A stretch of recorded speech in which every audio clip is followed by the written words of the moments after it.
you got to begin with the ends of the university. And one of those ends, a very important end and foundational end, is truth seeking, a type of community in which we invite its members to ask really important questions of human investigation, questions such as what is the good society? What is the human person? How do we think about God or the gods and transcendence? How do we think about the cosmos and the natural world? And these questions are questions that in maybe everyday life we don't have an opportunity to think about. But with a liberal education, we're afforded the opportunity to step back for a period of years and to reflect on these ideas.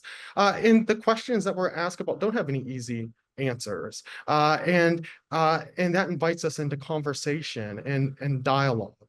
And so I think that the type of dialogue and conversation that invites different perspectives in the shared pursuit of truth and the production of knowledge is at the heart of the university, but also something that requires civil discourse. And by that, what I mean is conversation among members of a shared community, the university community in the sense of the university, but also within our country, within a political community. And I think one of the things that the university can do through the shared pursuit of truth and knowledge is it can provide, you might say, a type of training ground so that when our graduates go out into the world, they're able to have the capacities and the experience to be able to have conversations across difference.